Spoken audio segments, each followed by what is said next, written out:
On today's episode of Gathering the Kings. You have to study somebody who's already in that position and evaluate their lifestyle, because at the end of the day, it is a lifestyle. Success is a lifestyle. There's daily habits that you have to overtake and you have to really implement into your own life in order to obtain the result. Most people want the result, but they might not want the actual lifestyle that goes with it, which is the daily discipline. You are listening to Gathering the Kings with Chaz Wolfe, featuring fellow 7, 8, and even 9-figure business owners who have real battle scars from business and life, but have prevailed as the king that they are designed to be. We welcome high-performing entrepreneurs to the stage in order to reveal the real of the real on what it takes to build a successful business today. We dissect the good and bad decisions they've made along the way that give a true and accurate picture of the journey of success and how you too can get there. Through this dialogue, you will learn the value of growing your network and surrounding yourself with power players and kings like today's guest. Grab your pen and notebook because we're about to dive in. Hey, what's up, everybody? We've got another great show for you here on Gathering the Kings today.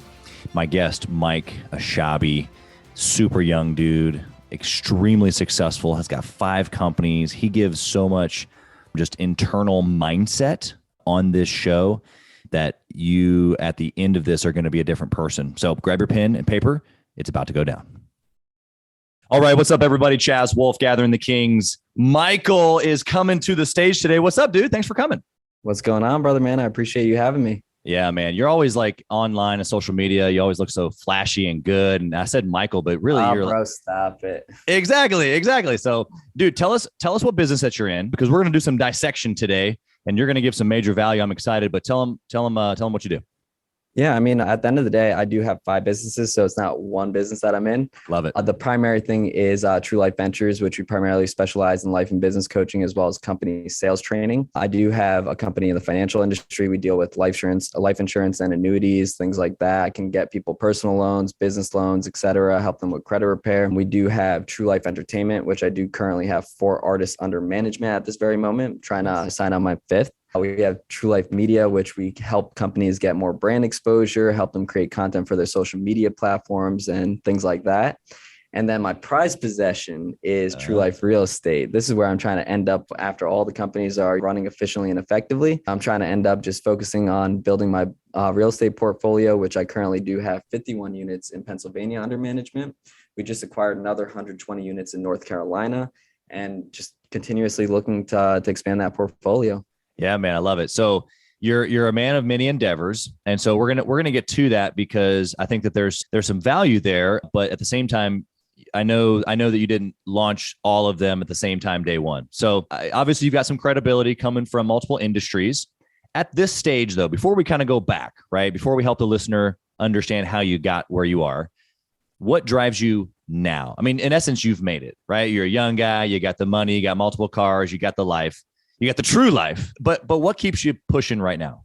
Well, I think that what you just said right there, that I made it, I try not to look at that in this light, right? I try to really just always realize the bigger picture of what I'm trying to accomplish. And at the end of the day, my biggest goal is to help individuals who are in a position that I was in previously, where I wasn't facing my own truth, right?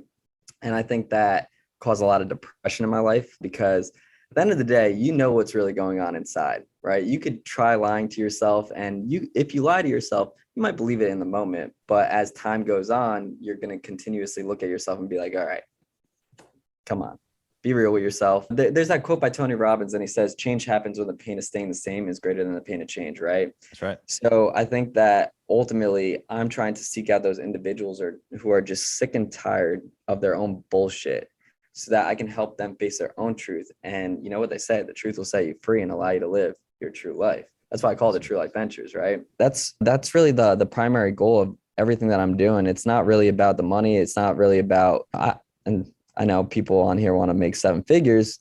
I don't care about money.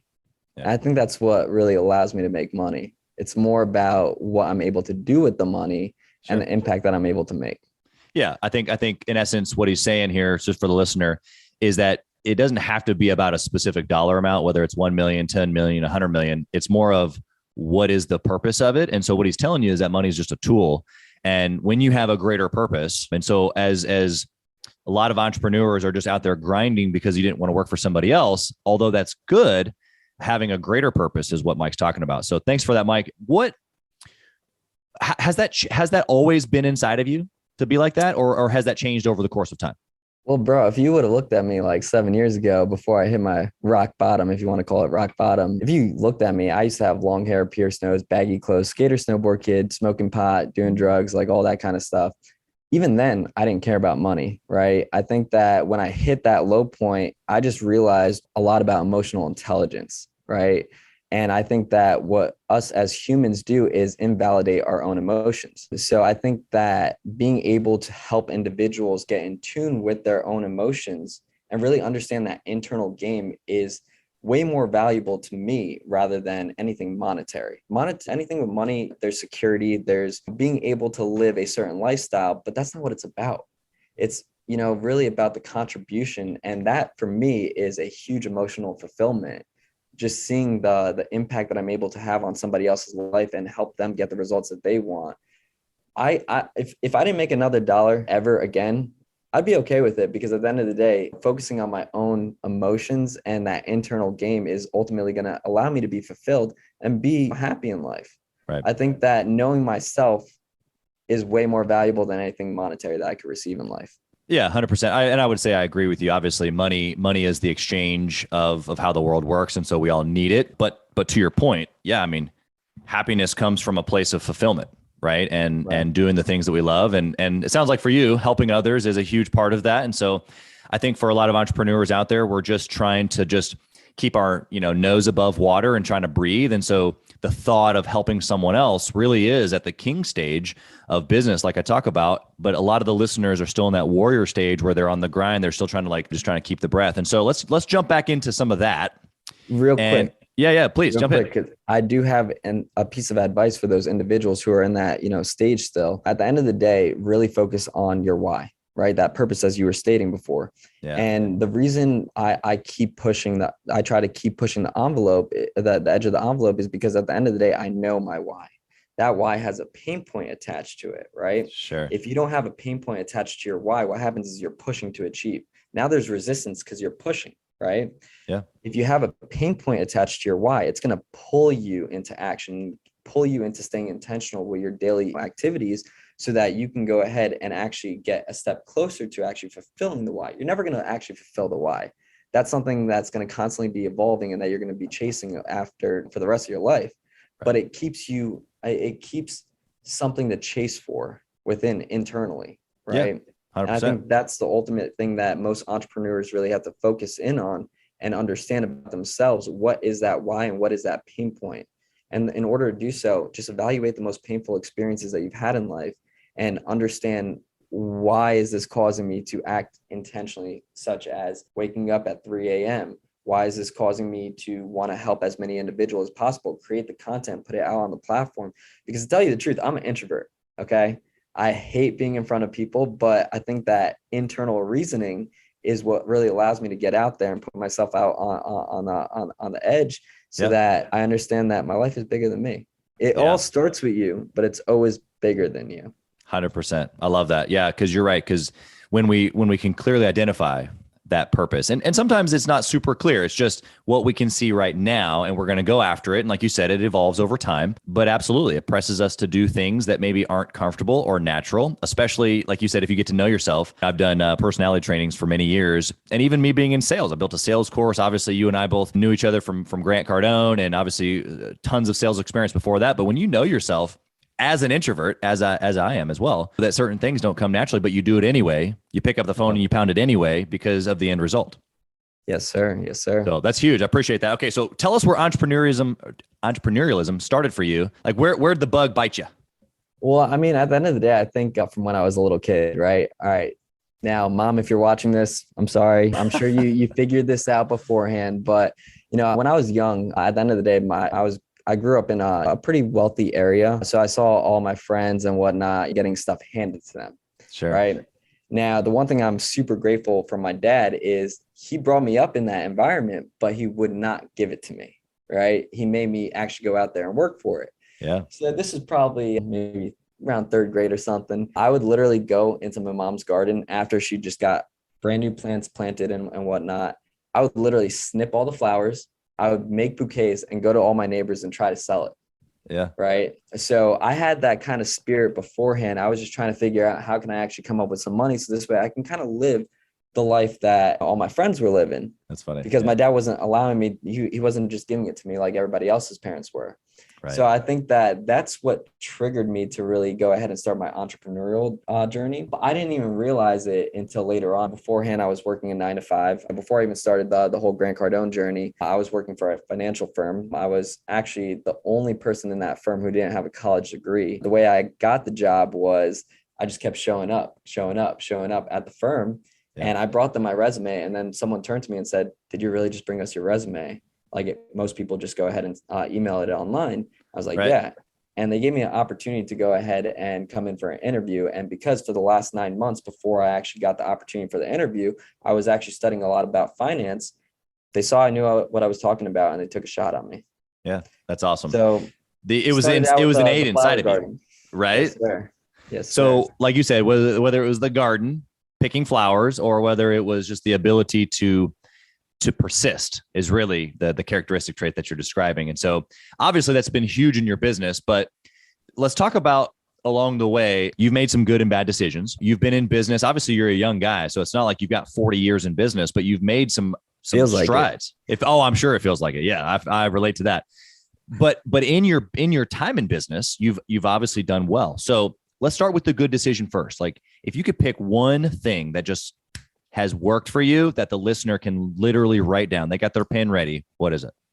I think that honestly, just cutting out a portion of your day and really just learning, right? Self-teaching yourself.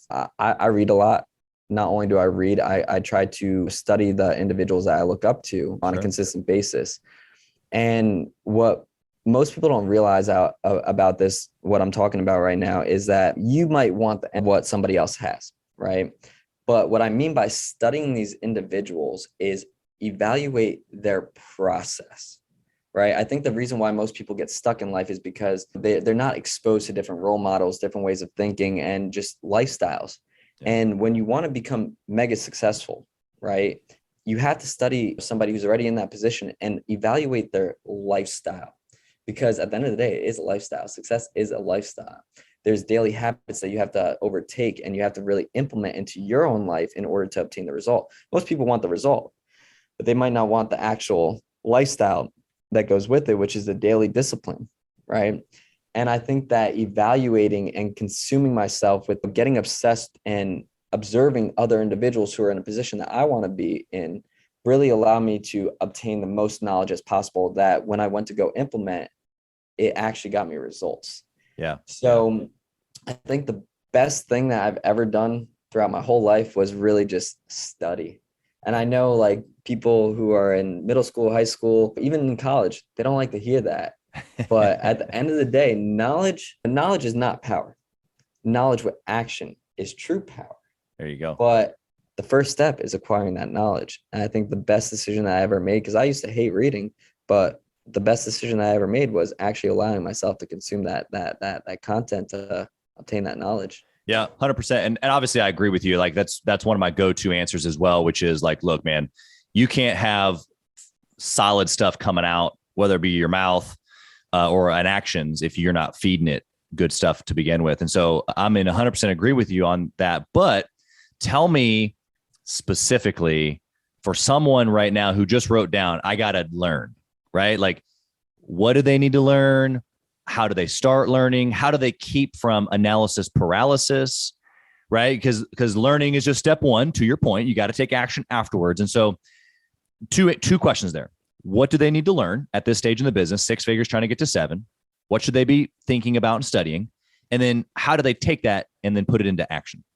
Well, you know what, to tell you the truth, the thing that they really need to learn is, and I talk about this to my clients all the time, you really have to learn about your own brain, right? I always tell everybody your mind is the one thing that has a true power to either make you or break you. And the reason being is because your perception will dictate how you feel, How you feel will dictate how you act, and how you act will determine your results. Obviously, when you're starting business, there are certain things that you have to understand about the fundamentals of business. But even before that, I think the most impactful thing that's going to allow you to get the results is focusing on your own psychology. Try to understand yourself. Right. Success is 80% psychology, 20% skill. So 20% skill, that's handled whether you read a book and talk about strategy and what to implement for either marketing, sales, and things like that. Right. But you could learn that. What's even more important is, do you understand what's going on internally? Because if you don't understand yourself, and I mean to the highest frequency as possible, really truly understand yourself. What is it that I want? Why do I want it? Right. The how unveils itself. Yeah. Right. Because you're so in tune that you have such an in-depth understanding. The how is the easy part. It's just actually taking disciplined actions to actually achieve it. So to tell you the truth, before you even start a business, you could be knowledgeable on what it takes to actually run a business, basically the fundamentals, but you're never going to actually fully be able to properly execute until you understand yourself. So if I have any advice for anybody who's starting a business or that's basically still at phase one in the development stage, I would say, you know what, go ahead and invest in yourself and truly try to understand your what, why, and the how will unveil itself. Not only that, really understand your own internal dialogue, because that internal dialogue is going to dictate how you think, and how you think is ultimately going to create your reality. Yeah. Right. So I think that's a huge component. Entrepreneurship, it's a game. You got to be mentally prepared for that game, because it will throw anything and everything at you unexpectedly too. Totally. Are you mentally prepared for that game, for that industry, for that market? It's all up to you and your mind. Yeah, 100%. And I love how you broke that down. Obviously, we're in so much alignment when it comes to thinking, and this is why we have what we have, but at the same time, why we're both still striving, still yet even today at our level of going, okay, there's still other things I need to learn. There's other bigger players I need to get around. I need to think differently even still. In fact, I was just talking to a client of mine this morning, and he was talking about this right here, like, which is basically, I got to learn, and I know that I got to take action. Like, I know these two things that Mike's talking about. The third thing that we talked about this morning that I'm going to throw in here for the listener is, when you spend money, specifically a large sum of money, on the learning and action, usually the action comes pretty quickly because you've committed yourself, not just with, I've committed to learn this or be part of this mastermind group or be part of this coaching program or go to this event or whatever. I've now put my money where my mouth is. And now I'm going to suck the money out and get nothing out of it, or most likely what's going to happen as an entrepreneur, I'm going to go, well, freaking A, if I'm going to put my money in it, I'm going to get something out of it. And then therefore that drives the action and then therefore results. Have you had experience with that specifically? To tell you the truth, when it comes down to putting my money where my mouth is, yes. And also just everything that you're talking about. Here's the thing, ready? When you actually put your own money, there's a difference than, let's say, for example, your parents pay for it. And this is why I'm not going to say I hate people who go to college, but I hate the fundamental idea of going to college, because most people are in a position where their parents can go ahead and take care of it, right? Sure. At least from where I grew up in Upper Saddle River, New Jersey, a lot of those kids that I went to school with, their parents paid for college. Those kids are never going to appreciate the value that they're supposed to be getting out of the experience, right? Because they never actually invested into it themselves. Yeah. And I think that when it comes down to it, when you put your own money up, just like you said, you're going to go 10 times harder, because you built the ability to be able to go ahead and invest into it, right? Yeah. So you want to get the most out of that experience. And I'm going to give you also a little thing that happened with me. Yes, I did lose money on it, but I still took everything that I could possibly get out of the whole situation. Totally. So in November of 2020, I put on a 6-city national tour for my book, Demanding Greatness, right? I'm the type of person who makes decisions quick, right? Like, I don't think about it. I just act, and then I observe on what's going on. And then if I need to readjust, I readjust, right? Sure. The more you think, the more likely you're going to hesitate. And our brains are wired so that it protects us from anything dangerous and whatnot. So it's going to cause you to not take action, right? If you actually think and hesitate. And Mel Robbins talks about this too. There's a 5-second rule. Something comes to your head, take action within 5 seconds. Otherwise, you're going to hesitate and you're not going to do it. Yep. Love the 5-second rule. So with me, I've always been like that even before I found out about the 5-second rule. I Yeah. just make the decision quick and hey, you know what? I made a choice and I deal with the consequences. They could be good consequences or bad consequences. Yeah. When it came to the tour, 10 days before the first event, we did a 6-city tour. We did Miami, DC, New York, Chicago, LA, and Vegas. I actually had Trent Shelton come out to speak at my Vegas event. But the reason why I bring up the tour is because I literally made the decision to put on the tour 10 days before the first event. So I had 10 days. I spent about $800,000 on the full tour. Okay. I had 10 days to go ahead and figure out venues, figure out how to fill the venues, how to get people to get awareness about basically promotion. Right. Yeah. Yeah. I even, had 10 days to figure out how to get promoted on a billboard in Times Square. Sure. Right. I did all that in 10 days. Now, another thing that happened is, I did lose money on it. Right. I spent about $800,000 throughout the whole tour. I made about $500,000. So I lost about $300,000. Right. In the short term. Yeah. But all the content that I created and everything that I obtained from the events, long term, I started generating more revenue through that because now I had more credibility on myself. Right. 100%. So I think that the biggest thing here is really just take action. You never know if it's going to work or not. Look, if you are basing your actions based off of the results that other people have had, what happens is now you're assuming. You're never going to have true knowledge until you actually experience it yourself. Just because it didn't work for them doesn't mean it's not going to work for you. Right. So that's what you have to do. You have to take that action quickly, make those decisions quickly, jump into it, and actually learn through the process, not assumption. Assumption is going to keep you from the truth. That experience is the truth. Yeah. I love how you broke that down. Obviously my next pivot question here was going to be what's a bad decision? And I'm going to give you a couple of seconds here to think of maybe another one, but that was a really good example of, I just went for it. Right. And okay, on the short term, I lost money, and you could even potentially go down in history as I lost money. But I think every high performing entrepreneur, not a short-sighted entrepreneur, looks at what is it overall going to bring to me. And I think that even just as you're thinking here, maybe of another, maybe quote unquote bad decision that you can share with us. I think that the short-sightedness that you kind of mentioned there, I just want to drop a couple things here on that, because the listener whether you've been in business this is your first year, or you've been in business 10 years, but you just haven't gotten to that 7-figure mark. And really a lot of it's because of your decision-making. And so this is why I really try to break down good and bad decisions. So practically in this show is because you are the result of your decisions, which obviously are part of your actions. And so some of that, though, is being short-sighted, is realizing that there's time. Like, I don't want to drag time out and not make decisions quickly, to your point.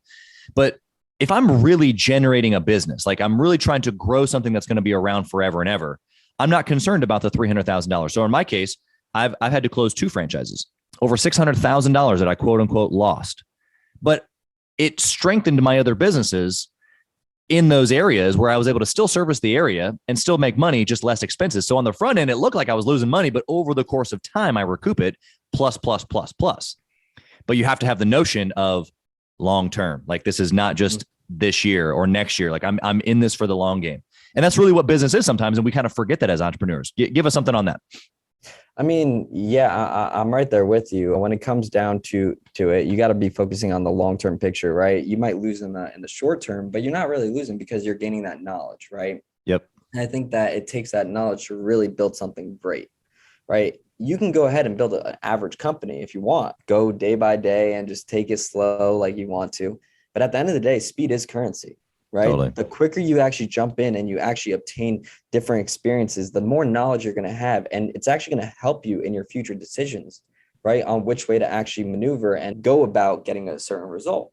Yeah. So I think that's the biggest component right there. At the end of the day, just do it. Even if you don't think it's going to work, just do it. Just like Nike says, bro. Yeah. You're never going to know until you just do it. And you'll be happier that way too, because even if you don't end up getting the result that you want immediately, guess what? Internally, that I put myself out on the line, and you actually build confidence that way because you're trusting in yourself. Yeah. The mindset is obviously so strong here, because you could go the other way around and you go, now I'm defeated. Now I made a mistake, and maybe I'm not a good business owner. Like, you could self-talk the other way. that's the problem. Most people will get a quote unquote L or a loss, right? And they'll let it eat them. Bro, it's not the end. You still got years in front of you. You could be 60 and still get a loss, right? And you still got a few years, ahead of you. Don't dwell in it. Look at it as, okay, hey, you know what? There was a quote, and I think it was who made the light bulb? And I'm sorry, I'm horrible at it. Thomas Edison. Thomas Edison. All right. So don't judge me. I'm bad at history. Yeah, I wasn't good in school at all. And I could show you a report card. But at the end of the day, somebody asked him, okay, how many times did it take you to make the light bulb? Right. He said over 10,000. Right. And at the end of the day, somebody said you failed 10,000 times. And he turned around and said, no, I just learned 10,000 ways of how not to build a light bulb. And that's a perspective that you really need going into business. Right. There's going to be things that you do that work almost immediately. And then there's going to be things that don't work almost immediately as well. Yep. And I think that just being confident in yourself is a major component of what's going to allow you to really continue striving forward. Because at the end of the day, what's the definition of confidence? The self-assurance and appreciation of one's own abilities and or qualities. So when you really truly work on that internal game and your own abilities and qualities, and you have that appreciation, guess what? Even if you have something that doesn't work out in the short term, you're going to still appreciate those abilities and qualities to go out there and utilize them to your full potential. Your potential is your worth. So you got to utilize that full potential and go get what you're worth. Yep. So when you really hone in on that portion, guess what? Even if it doesn't work immediately, you're still going for that long term. I love it. I love it. Such great value there. Let's keep going on this decision-making deal. Tell me, do you have a formula or any sort of a discipline or process around making decisions? You said you make them fast, but how do you go about making those decisions? Bro, this is going to sound so stupid to everybody. At the end of the day, I don't think. I'm telling you, that's the best thing that's ever happened to me. I don't really think. I'll evaluate. Like I'll take a look at whatever I'm either investing into or have to make a decision on. Sure. I'll take a quick glance at it, but I don't think about it. I just have a yes or no right there and then. That's my system. Yep. If I don't do that, it's going to take me a month, 2 months, 3 months, half a year to make a decision. Right. And I think that ultimately that the thing that most people have to realize is really just go in and just say yes or no right there and then and watch things happen. Yeah. You're either going to get a positive or a negative out of it. But even that negative can be turned into a positive depending on how you actually handle it. Yep. Right. You can't handle a business. You can't handle a conversation. You can't handle anything until you handle yourself. And That's you right. are emotionally intelligent enough to control what's going on internally. I always tell everybody this, ready? And this is the biggest thing you got to learn in business. And I promise you this. Most people are allowing the external to control what's going on internally, right? Sure. So bad decisions, bad results, and things like that, they're going to control what's going on internally. But in reality, if you master and you take control of that internal game, you can influence and manifest what you want externally. Even if certain things aren't going right there and then, because you have that control internally, watch, you're going to be able to control the result later on.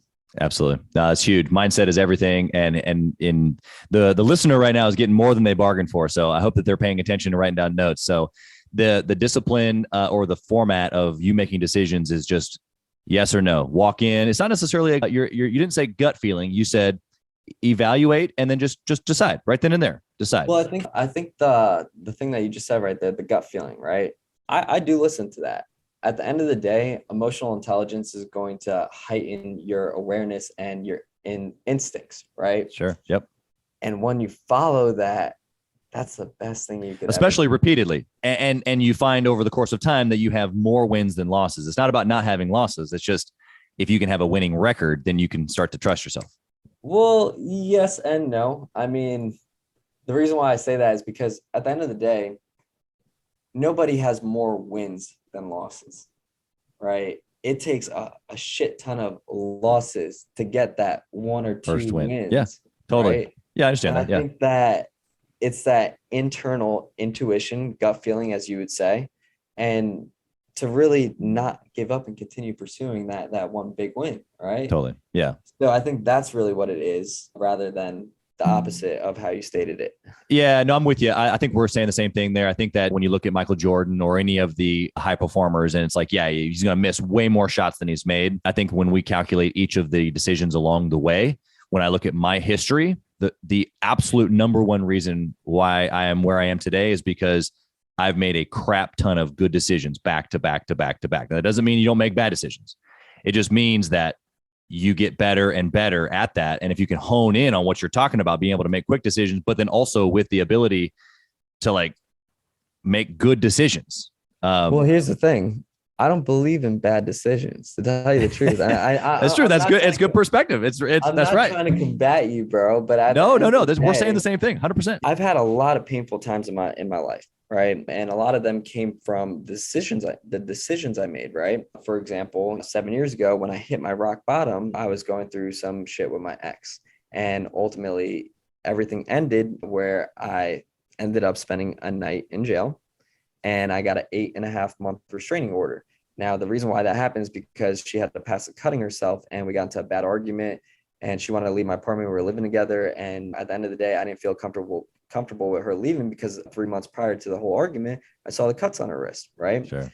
And I thought she was going to go hurt herself and do something stupid. So I called the cops. Right. They got there. She told them I wouldn't let her leave for 30 minutes straight.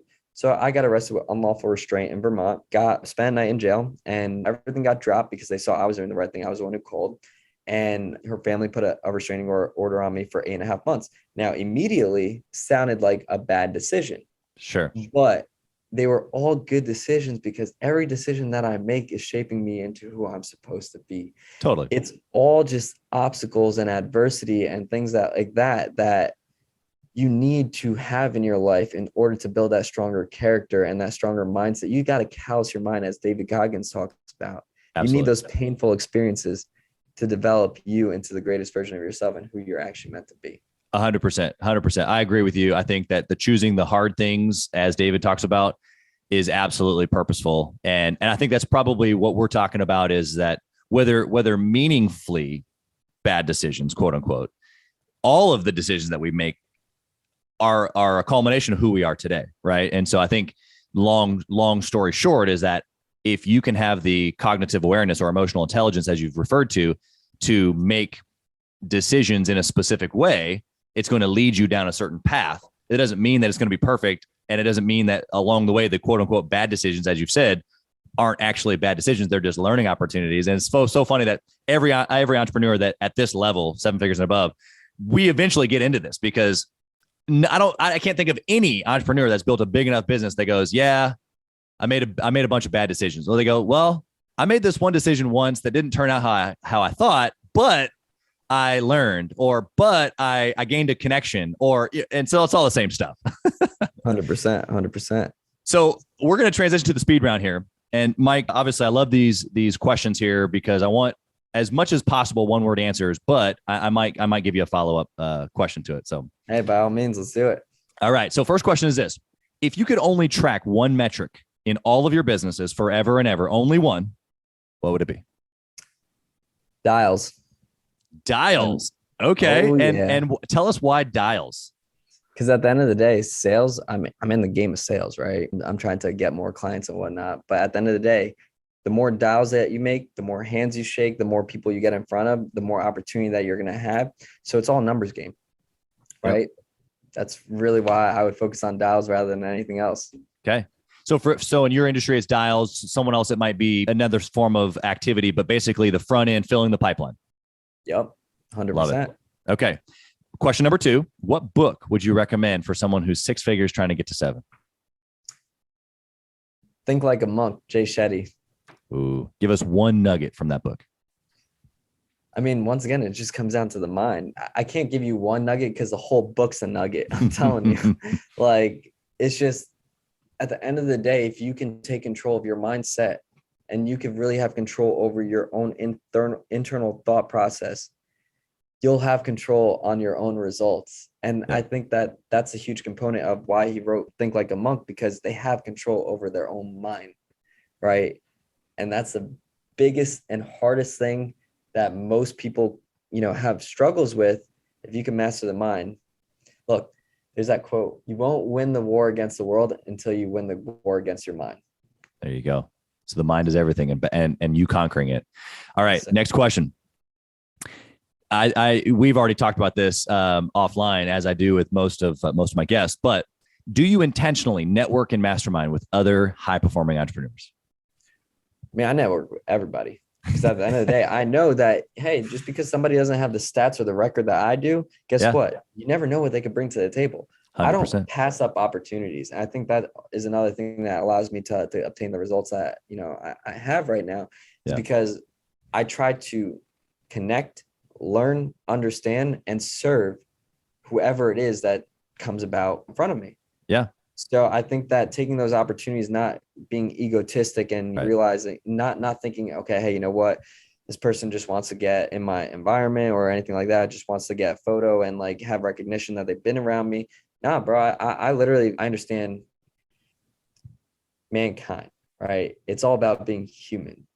Just because I have more money than this person does not make me better than anybody else. And I think that really focusing on engaging with as many people as possible make all the difference. Yeah, it makes the pipeline that much bigger. And I can attest to this. Obviously, we knew each other briefly a couple of years ago, but we got reconnected obviously recently.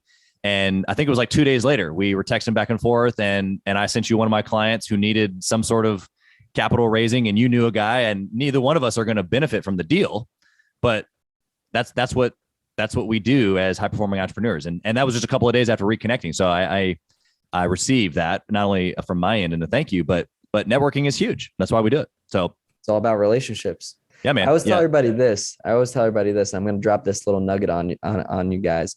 Stop chasing the money and start chasing being a person of value, which means really value those relationships that you are able to obtain, and the money will come. Yeah. You chase the money will run because you're chasing something. That's right. That's right. I love, the different topic, but Tim Grover goes into some of that too. I love that. So, okay. So you obviously provide a level of personal development in your own businesses, but tell us real quick here, before you were at your level, did you have a line item in your budget for personal development, or was it scary to spend money on personal development? Like, tell us about that real quick. Well, are you talking about like before, like when I was like had long hair and pierced nose? Yeah, like at any point. I mean, obviously now I know you do because broke.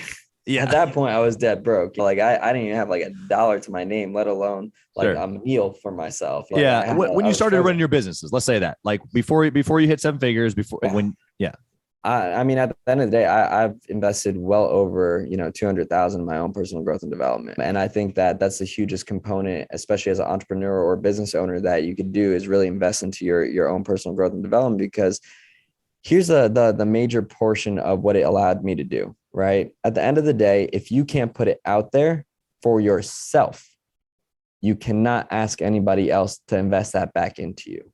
It's built in ethics. If you can't invest that kind of money into yourself, when you're asking a client or a prospect to invest 250,000 or even like, let's say 50,000, how can you actually go in there comfortably and say, hey, give me this because I'm worth it? Right. You don't even know if you're worth it because you won't even do it yourself for yourself. Yeah. I know that sounded weird. Yourself. No, it's you said it exactly right. I mean, and I think that's the reason why I'm able to ask people for money, because I put it out there on the line for myself. Yeah, 100%. Love it. Okay, last question. Mike. Hit me. If you lost it all, what would you do? Nothing different. I keep moving the way that I move, bro. At the end of the day, it'd be a loss, right? But not really a loss. It'd be a lesson, right? What did I do wrong? Okay, I'm going to take that and I'm going to learn from it and make sure I avoid that situation again. I ain't going to let it. I'm not going to sit there. I'm not going to dwell. If I lost it all, I'd still act how I act on a daily basis, consistently, every single day, going out there disciplined and just make it happen. Because at the end of the day, I have confidence. Confidence is a self-assurance and appreciation in one's own abilities and or qualities. Bro, I can give you everything in my bank account right now. I'd still be acting the way that I'm acting, and I'd still go out there. I know that I'm still going to surpass whatever I gave you. Yeah. 100%. Well, we'll make that wire transfer right after the show here. And your bank account and your routing number, bro. Yeah, that's right. Dude, how can someone connect with you? Obviously, there's plenty of guys out there in business right now, and they're driving with what you're saying. Maybe it's they want to get in touch with you on social, or maybe get information on your programs. They can go to @Ashabi on Instagram. They can go to the True Life Ventures Instagram @TrueLifeVentures. You could even go on my website and just submit an inquiry to have somebody on my team reach out to you. If you want to coordinate a call, you want to book me on an event, all the information is on the website, truelifeventures-ma.com. How to put -MA because at basically Mike Ashabi. But There True you Life go. Ventures was taken when I first initially started the company. So truelifeventures-ma.com. And at the end of the day, social media would probably be the best route to go. I'm very receptive. I'm not like other people out there where they're just going to ignore. I tried to, once again, network with as many people as possible, get in front of as many people as possible, build those relationships, because you never know where it'll go. Absolutely. Well, Mike Ashabi dropped a bunch of value on us today. So thank you for that. And we appreciate, obviously, you just going out there and doing the thing, because you, like you said earlier, going and doing it proves not only that you can do it to yourself, but that all the listeners out there today can do it as well. And so thank you for all that. We appreciate you coming to the King stage today, and obviously being a host here, or a guest here on Gathering the Kings. I appreciate you having me. Can I just drop one more nugget for the people? Dude, come on, man. Extra value. Let's go.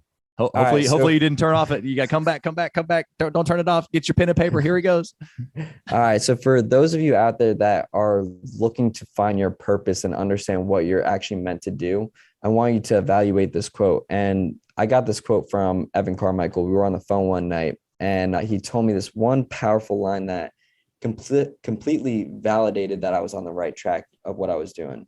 He told me, your ruin is your gift to give back to the world. And what he meant by that was, what ruins you and puts you in your all-time low and you get through it is ultimately your gift to seek out other individuals going through a similar situation and help them get through it. Because at the end of the day, your mess is your message, right? So if you can really identify those most painful experiences that you've actually gone through in life, that you've actually got through too, you're in for a ride. Let me tell you, you're going to have the most fulfilling life ever, because you're going to be able to understand other individuals in that situation and help them get through it. Yeah, man. I also love that you tie it back to the mindset of there is no bad decision, right? Like the rock bottom, quote unquote, as you said, it was just you going through your mess so you could tell the story later and help other people. So, dude, you've given so much. Thank you so much for being here. We appreciate you so much. I appreciate you having me, brother. All right, man. Thanks for listening to Gathering the Kings. We hope you got a ton of value today and learned a thing or two about taking your business to 7 figures and beyond. If you desire more and want a community around you to help you get there, I want you to go to gatheringthekings.com. That's gatheringthekings.com. And I want you to apply for our next Becoming a King 90-day intensive. We are extremely exclusive by nature as a group. What that means is that we're really wanting only the entrepreneurs who take their business and targets super serious to apply. So if that's you think you got what it takes to level up your business, I want you to go to gatheringthekings.com and apply. And we will see you on the other side.